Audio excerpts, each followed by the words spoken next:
Hola a todos, buenos días, buenas tardes o noches, depende de qué parte del mundo me estés viendo. Bienvenido o bienvenida a mi canal de YouTube. En este vídeo os voy a hablar sobre autismo y discapacidad intelectual.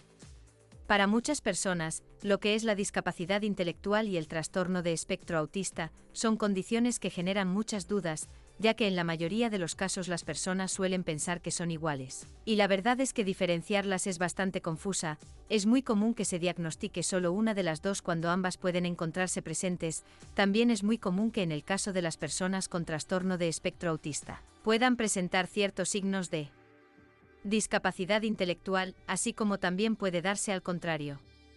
Normalmente se conoce que la discapacidad intelectual es bastante característica debido a la dificultad que le genera al individuo a la hora de razonar, resolver problemas, comprender ideas complicadas u otras habilidades a nivel cognitivo. El diagnóstico de este tipo de condición se basa en un coeficiente intelectual de 70 o menos, mientras que por otra parte, en el autismo, podríamos decir que este principalmente es definido por las dificultades que se generan a nivel social, problemas de comunicación, así como también de comportamientos repetitivos.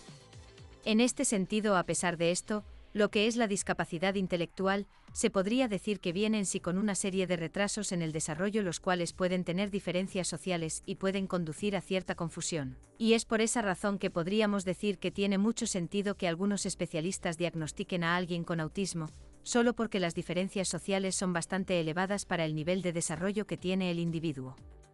Por consiguiente, es por eso que definitivamente lo que es el trastorno del espectro autista y la discapacidad intelectual, digamos que pueden tener relacionadas ciertas características, y un ejemplo claro de esto, es que el origen de ambas se da en lo que es la infancia temprana. Las limitaciones que puede tener en áreas ya sea de forma específica o global de la conducta adaptativa, y por otra parte, en ambos casos normalmente, las personas con este diagnóstico tienen ciertas dificultades para poder desarrollarse normalmente en un ámbito personal, social, académico y también ocupacional, sin embargo, mucho más sobre estos diagnósticos.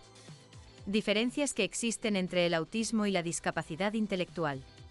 A pesar que pueden tener distintas características lo que es la discapacidad intelectual y el autismo, normalmente pueden coexistir, es decir, a pesar que estas son similares, son dos diagnósticos distintos y estos se pueden diagnosticar al mismo tiempo ya que puede existir una comorbilidad entre la discapacidad intelectual y el trastorno del espectro autista.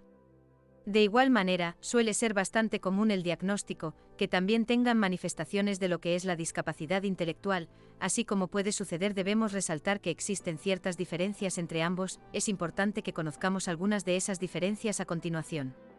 Comunicación social versus habilidades intelectuales. Digamos que es la discapacidad intelectual se puede reflejar en tareas, como por ejemplo, el razonamiento, solución de problemas, planificación, pensamientos, trato, toma de decisiones, aprendizaje, ya sea a nivel académico o de la experiencia y cada una de esas cosas se observan en el día a día del individuo. Sin embargo, también a su vez puede ser evaluado a través de distintas escalas estandarizadas. Por otra parte, en el caso de lo que es el trastorno de espectro autista, digamos que el gran criterio del diagnóstico como tal no es el área intelectual, sino más bien el área social y la interacción que tiene el niño con su entorno, y esto se manifiesta en los niños con condición, a través de la poca reciprocidad socioemocional y poca disposición para poder compartir ciertos intereses, emociones o afectos. Sin embargo, también existe la presencia de una alteración cualitativa en la comunicación. Un ejemplo claro de esto puede ser la falta de comunicación verbal o no verbal, estereotipias en el lenguaje, entre otras. Finalmente, también en el caso de los niños con trastorno de espectro autista, existe una dificultad para poder adaptar a ciertas conductas a las normas de los contextos en los que se encuentren. Comportamiento adaptativo. Cuando hablamos, por ejemplo, del comportamiento adaptativo, en el caso de la discapacidad intelectual, se podría decir que es bastante evidente esa dificultad para poder alcanzar cierto nivel de independencia personal, el cual normalmente se espera según la edad cronológica de la persona. Aunado a ello, se quiere decir que sin necesidad de algún tipo de apoyo de la persona pueda participar en las tareas de su vida cotidiana, como por ejemplo, ir completamente solo a la escuela, del trabajo o su comunidad. Tenemos que tener en claro que estas cosas no se dan no porque la persona no quiera, sino porque la discapacidad intelectual siempre necesita una repetición constante de los códigos y de las normas sociales para que la persona pueda actuar de acuerdo a ellas. Por otra parte, cuando nos referimos al comportamiento adaptativo en el caso de los niños con trastorno del espectro autista, podríamos decir que este se da a través del poco interés que tienen por compartir el juego imaginativo o por esa poca disposición que tienen hacia el juego. Debido a ello, también podemos agregar que esto se puede ver reflejado en lo que es el poco interés que tienen ellos para hacer amigos y normalmente, ese poco interés tiene su origen muchas de las cosas que se encuentran en sus entornos próximos, los cuales le pueden generar al niño ciertos niveles de estrés y ansiedad.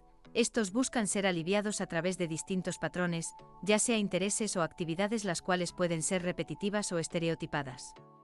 Seguir las normas.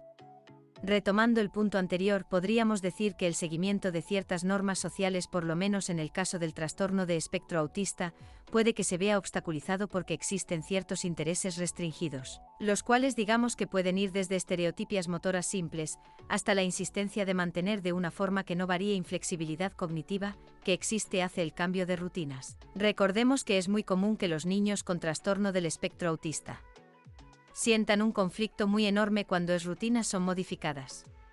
Por otra parte, en el caso de la discapacidad intelectual, digamos que el seguir ciertas instrucciones o normas se ve afectado por la forma en la que funciona ese procesamiento lógico. La planificación o el aprendizaje de las experiencias que tienen un ejemplo claro de esto, es que puede existir una dificultad que sea bastante importante conocer conductas o situaciones de riesgo sin los apoyos necesarios.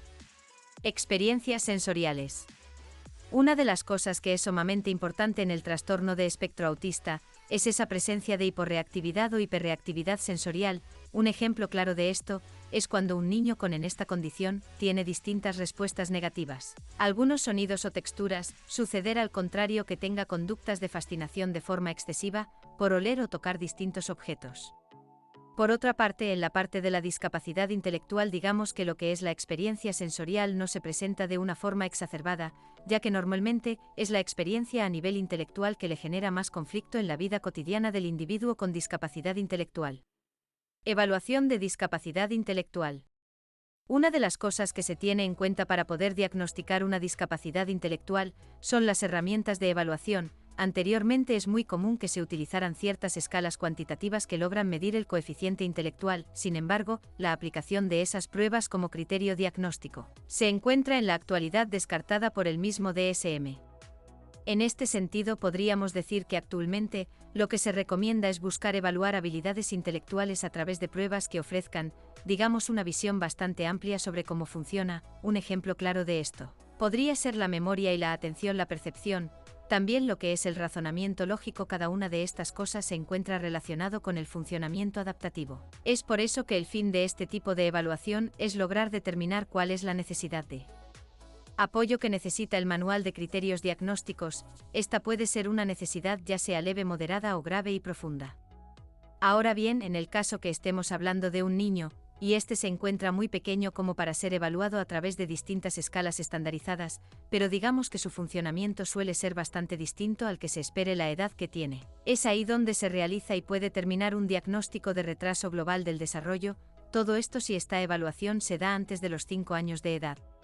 Asimismo, en el caso del trastorno de espectro autista, digamos que el diagnóstico principal se da a través de la observación y el criterio clínico del profesional para poder estandarizar todo esto. Digamos que se han llevado a cabo distintas pruebas diagnósticas que requieren de cierta formación profesional específica y son estas las que se pueden aplicar en el niño mayor de los 2 años de edad. Para finalizar, no cabe duda de que muchas personas piensen que la discapacidad intelectual y el autismo sean casi lo mismo. La verdad es que son dos diagnósticos distintos que se pueden dar a la vez. Es por eso que este artículo busca los puntos más resaltantes acerca de este tipo de temas que resultan muy interesantes. Bueno, hasta aquí este vídeo de hoy. Espero que os haya parecido interesante y darle un like y nos vemos en el siguiente. Acordaros de suscribiros al canal y darle a la campanita para recibir las notificaciones de los nuevos vídeos que vaya subiendo. Un saludo y nos vemos en el siguiente vídeo.